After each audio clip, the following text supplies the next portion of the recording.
Добрый вечер, хорошие люди. Алексея Навального арестовали на 30 суток. И он сказал последнее слово, где призвал россиян к революции 23 января 2021 года. Это я хотел бы с вами обсудить. Начинаем.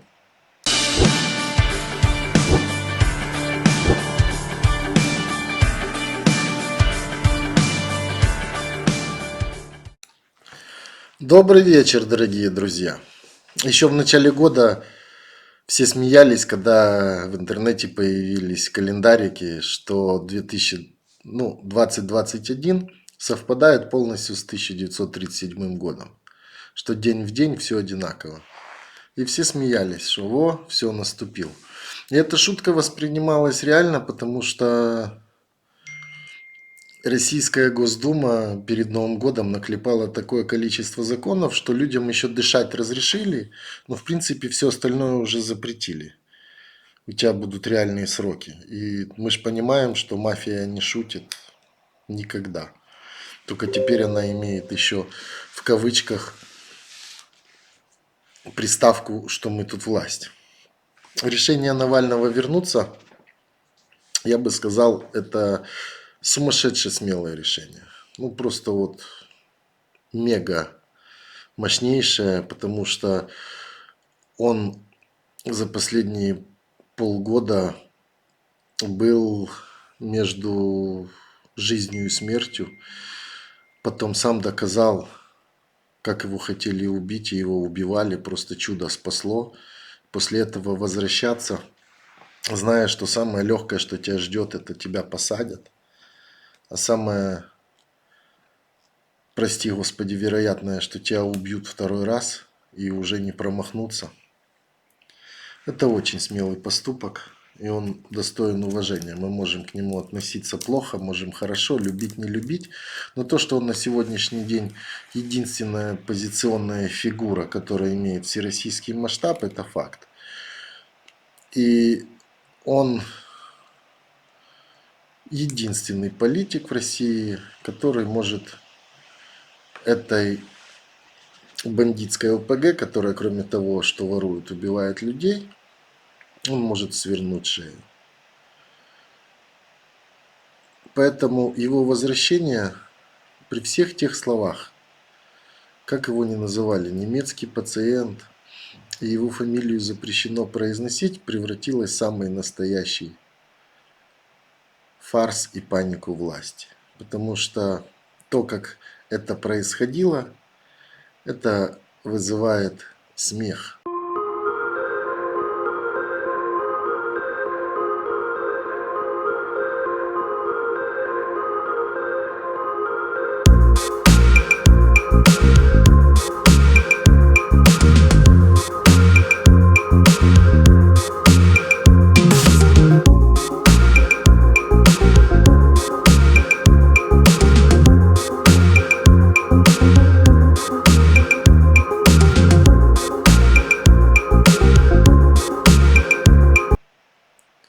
При всех разговорах, что у него нет рейтинга и кто он такой, его не видно, закрывать аэропорты, перенаправлять самолеты, нагонять кучу автозаков. Едет один человек с лечения из Германии. Паника такая, что, по-моему, едут захватывать Кремль. И Кремль это показывает. И показывает всю свою сумасшедшую слабость и настоящую истерику. Но давайте по порядку. Я бы хотел начать, я вам буду несколько видео, как всегда, показывать, комментировать. Видео прямо изнутри самолета, где летит Алексей, и вот они заходят на посадку. И, кстати, вчера это превратилось в самый настоящий, не знаю, документальный фильм, потому что только на телеканале «Дождь» прямой эфир, как самолет Алексея Навального садится в Москве, смотрело 500 тысяч человек, не говоря уже по другим прямым трансляциям. Ну, смотрите, что происходило внутри самолета. Сполз с рулежки на грунт. В настоящий момент проводятся работы по его вытаскиванию и освобождению взлетно-посадочной полосы для того, чтобы иметь возможность осуществить посадку. С нами рядом сейчас здесь крутятся несколько самолетов авиакомпании ЮТР, Россия. У нас вполне достаточно топлива для того, чтобы подождать. Задержка предположительно составит 30 минут. Я буду держать вас в курсе по мере развития ситуации. Топлива у нас более чем достаточно. Если вдруг что-то пойдет не так, то мы спокойно отправимся в аэропорт Шереметьево, в котором великолепная погода. Ну а дальше уже будем разбираться, что, как, куда, зачем и почему. Благодарю вас за взаимодействие. Прошу вас оставаться на своих местах пристегнутыми, потому что в любой момент мы можем начать маневр захода на посадку с целью, так сказать, скорее завершить наш полет. Благодарю за взаимодействие и хорошей нам всем посадки. А в аэропорту в это время из-за коронавируса запретили находиться журналистам, людей никого не впускали, только если у вас билеты в наличии на сегодняшний рейс. То есть показательное выступление, долго думали, куда его садить, потом в итоге отправили в другой аэропорт Шереметьево, и все люди, которые собрались, чтобы они не смогли из Внуково перебраться, закрыли дорогу. И ГАИ перекрыла все дороги, чтобы никто не смог его встречать в другом аэропорту. Но я у себя в телеграм-канале, пока параллельно последние новости писал, я разместил видео о том, что Соловьев от этих картинок будет сходить с ума. И сразу же, буквально через 5 минут на его лайве произошла вот эта агония, что у него не хватает просмотров, а на Навального смотрит 1 миллион человек только в телеграм-каналах, режим лайв.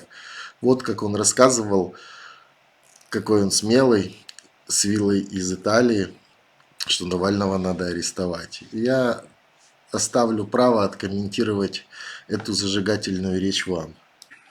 Навальный, keine Drogen. Das ist und eins Agenten. Несметischen, drogenischen Opposition für Навальный. Keine. Nein, nein, nein, nein, nein. Russische, keine Drogen Навальный, keine, nein, nein, nein.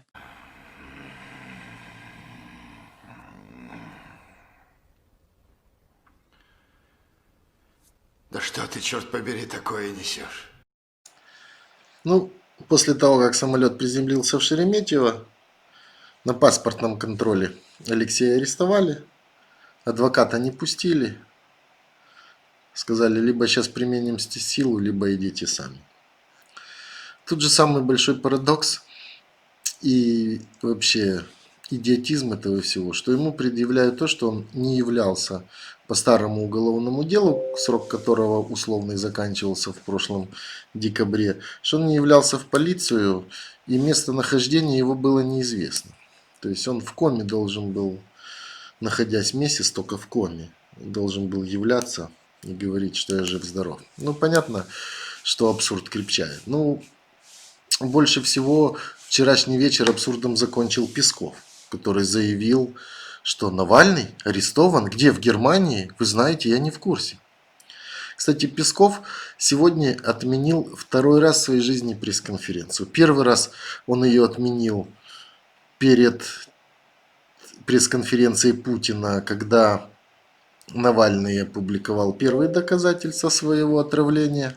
И 2-й раз он отменил сегодня, потому что весь мир высказывает озабоченность. Уже все европейские страны, сегодня даже ООН высказалась, НАТО высказалась. Но все прямо кричат: отпустите Алексея. Песков отменяет пресс-конференцию, потому что понимает все его разговоры, как он гонял автомобили из Турции 20 лет назад, раз в полгода, интересны только Соловьеву. Его будут спрашивать про Навального, а надо же оправдываться. И просто отменил пресс-конференцию. Все, может, забухал на Новый год, неизвестно. Вот. Там еще отметился СММ-отдел аэропорта Внуково, который написал, сейчас дословно, извините, прочитаю: не стоит жалеть, мы просто работаем. Мы достойно встретили самолеты из Германии в 1941 году, встретим все самолеты и в 2021. Нам в этом году исполняется 80 лет, и мы уже многое повидали и пережили. Я не понимаю, что у этих идиотов в голове. То есть прилет Навального сравнивают с войной. Но абсурд же ж надо продолжать. Адвокатов не пускают. И сегодня начался суд. Но то, как он начался, у любых нормальных людей вызывает смех. Но рано или поздно этот смех перерастет в какой-то триггер и будет ненависть. Потому что все прекрасно понимают, снеся голову Путину, спокойно заживут все страны постсоветского пространства. И будут между собой торговать, и будут спокойно жить, и все будет хорошо. И все будет хорошо. Этот же диктатор бункерный для того, чтобы удержать свою власть, делает плохо Беларуси. Замучил Украину, мучает Грузию. Он достал уже всех и сидит всем в печенках. Поэтому смотрите, что происходило дальше. Значит, я не понимаю, что происходит. Меня 1 минуту назад вывели из камеры на встречу с адвокатами. Я пришел сюда, здесь происходит заседание Химкинского суда. Какие-то люди меня снимают на камеру, какие-то люди сидят в зале. Называется это все открытое заседание Химкинского суда. И рассматривается вопрос о моем взятии под стражу по ходатайству начальника полиции. Почему заседание Химкинского суда происходит в полиции? Я не понимаю. Почему никого не уведомили? Почему не дали никакой повестки? Это просто, я много видел насмешек над правосудиями, но просто, видимо, вот этот тот самый дед в бункере настолько всего боится, что просто какой-то демонстративно разорвали и выкинули на помойке Уголовно-процессуальный кодекс. Это невозможно, то, что происходит здесь. Это просто какой-то наивысшей степени беззакония. Никак иначе я это назвать не могу. То есть Алексей и тут стал первым, где в России судья по вызову приехал его судить в РОВД. Так называемое выездное заседание суда. В итоге пустили телеканал МВД, телеканал Лайв, при этом назвали открытое заседание. Куча телеканалов на улице, всем отказали, никого не пустили. И суд за 15 минут вынес решение на 30 суток арестовать Алексея. Я бы хотел, чтобы вы послушали его последнее слово перед тем, как его забрали. Чего боится эта жаба, сидящая на трубе? Чего боятся эти бункерные воры больше всего? Вы сами отлично знаете. Выхода людей на улицы. Потому что это та вещь, тот политический фактор, который нельзя игнорировать. И он самый главный, самый важный. Это суть политики. Поэтому не бойтесь. Выходите на улицы. Выходите не за меня, выходите за себя и за свое будущее. Вот как интересно получается.